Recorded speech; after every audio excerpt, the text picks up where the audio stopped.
Shahzeb Khanzada senior सहाफ़ी तज्ज़ियाकार हमारे साथ मौजूद हैं। शाहजेब, अगर मीनवाइल आपकी अपने कुछ कानूनी माहिर दोस्तों से रब्ता हुआ हो या बात हुई हो, तो आप ही हमें बताइए कि किस तरह से अब इस मामले को देखा जाए। मतलब हम डिविजन्स और लाइंस की बात करते हैं, मामलात उससे काफ़ी आगे बढ़ गए हैं। देखिए, जो बार बार अब्दुल्ला बात भी हो रही थी ना फुल कोर्ट की, मेरा ख्याल है उसकी जरूरत सबसे ज्यादा हो गई है, क्योंकि जज साहिबान ने अब जो ऑर्डर इशू किया है उसमें नुक्ता नंबर 35, 36 और 37 से लेकर आगे तक वो तमाम बातें बताई हैं कि जिसकी वजह से वो समझते हैं कि ये ऑर्डर 43 है।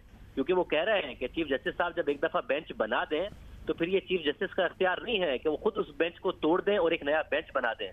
ये उन जजेस का जरूर इख्तियार है कि वो अगर किसी अपने जाती वजह की वजह से समझते हैं कि वो इस बेंच का हिस्सा नहीं रह पाते, जो कि दो जजेस ने समझा, जिसमें जस्टिस नकवी थे और जस्टिस एजाजुल एहसन थे, जबकि जो बाकी दो जजेस थे जिनमें जस्टिस अतर मिनल्लाह शामिल थे, जस्टिस आया अफरीदी, उनके हवाले से बाकायदा तौर पर रीजनिंग दी गई है कि उन्होंने आगे हियरिंग के लिए तो अपने आप को चीफ जस्टिस की सवाबदीद पर छोड़ा, मगर इसका मतलब ये नहीं था कि वो फैसले का हिस्सा नहीं रहे हैं। इसलिए उन्होंने जो पहले ही मेंटेनेबिलिटी पर कह दिया था, उनका फैसला और हमारा तो पहले ही आ गया था, मिलाकर 43 बनता है। और इंटरेस्टिंग बात यह है कि जज साहिबान ने मिसाल दी है पनामा वर्डिक्ट की, कि जैसे पनामा में 3 रुकनी बेंच ने सुना था, हालांकि शुरू में 5 रुकनी बेंच बना था और 5 रुकनी बेंच में 3-2 की अक्सरियत से फैसला आया। 3 ने फैसला किया कि जी जीआईटी बनेगी और बाद में फैसला किया गया।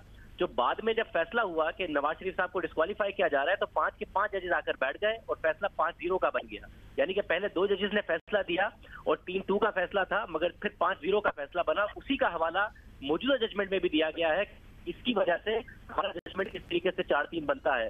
और मेरा ख्याल है जो चीफ जस्टिस साहब के हवाले से और उनके इख्तियारात के हवाले से वन मैन शो का लफ्ज इस्तेमाल किया गया है बेंच की तश्कील में भी और सुमोटो इख्तियार के इस्तेमाल में भी, कि जो वन मैन शो है वो किस तरीके से इदारे को नुकसान पहुंचा रहा है और किस तरीके से इस इख्तियार में अब्यूज हो रहा है।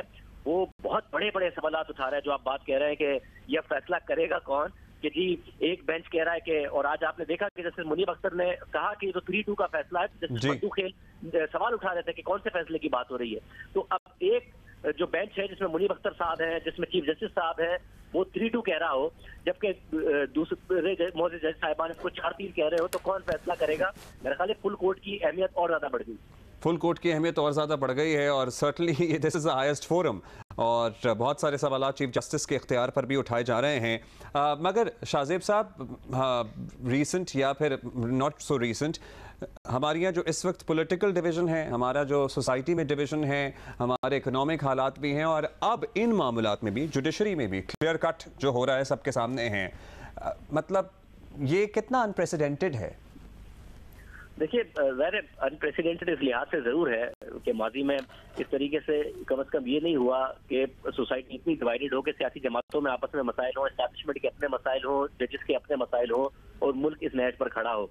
मगर मेरा ख्याल है कि पिछले चीफ जस्टिस जो थे और उससे पिछले चीफ जस्टिस साकिब निसार साहब, वहाँ से ये तकसीम बढ़ना शुरू हुई है। साकिब निसार साहब ने जिस तरीके से जुडिशरी को चलाया, उन्होंने तो कुछ ऐसे फैसले दिए कि उनके रिटायर होते ही जज साहिबान ने उनके फैसलों को रिवर्स किया, जिस तरीके से वो इंतजामी इख्तियारात में मुदाखलत करते थे। फिर जस्टिस खोसा साहब पर जिम्मेदारी थी कि वो एक यूनिटी ला सकते थे, और यूनिटी का मतलब ये नहीं है कि तमाम जज एक जैसे फैसले देना शुरू कर जाए। डिफरेंस ऑफ ओपिनियन तो बहुत ज्यादा लाजमी है। ऐसी कोर्ट नहीं होनी चाहिए जो कि जस्टिस इफ्तिखार चौधरी के जमाने में थी। इख्तिलाफ राय जजेस के दरमियान जरूर होनी चाहिए, मगर इस नोयत के इख्तिलाफात नहीं होने चाहिए कि हम ख्याल बेंच का लफ्ज इस्तेमाल होना शुरू हो जाए और जैसे ही बेंच बने वैसे ही लोग ये प्रिडिक्ट करना शुरू कर दें कि फैसला क्या आएगा।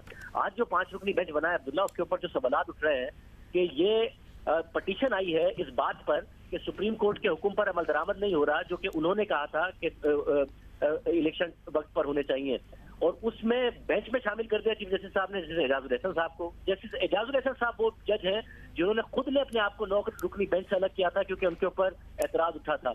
आज वो तो बेंच में शामिल किया है चीफ जस्टिस साहब ने, मगर जस्टिस मंसूर अली शाह को शामिल नहीं किया उस बेंच में।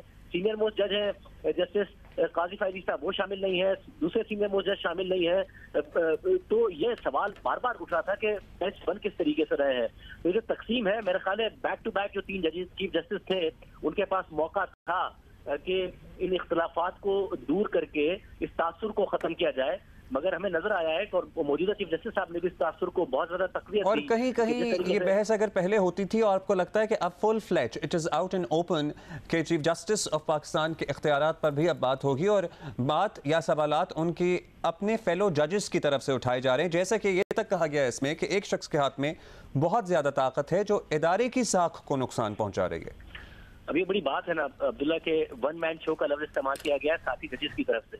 हमारी ये और ऑफिस का लुत्फ उठाने का भी लफ्ज इस्तेमाल किया गया। So a lot has been said. हमारी ये अदलिया पूरे मुल्क को बता रही होती है, सियासतदानों को बता रही होती है कि जी जमहूरियत की पैरवी कीजिए। वो वजीर आजम को बता रही होती है कि जी इख्तियार आपका नहीं है कि आप फैसला करेंगे, बल्कि पूरी काबीना का है मुस्तफा एपेक्स कोर्ट के जरिए, इम्पैक्ट फैसले के जरिए।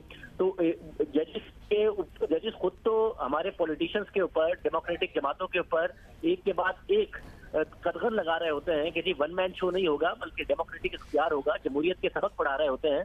मगर अब बेंच के अंदर से सवाल उठे कि चीफ जस्टिस साहब खुद ही कितने डेमोक्रेटिक है।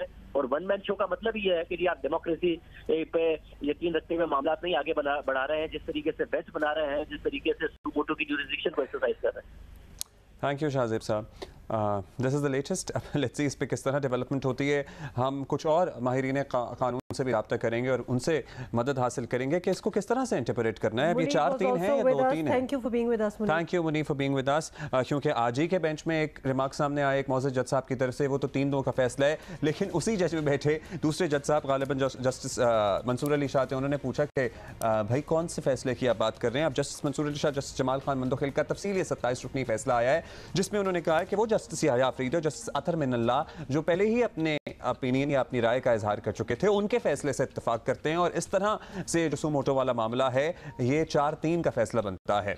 So this is the latest and बहुत कुछ कहा जा सकता है, लेकिन थिंग्स आर नॉट गुड।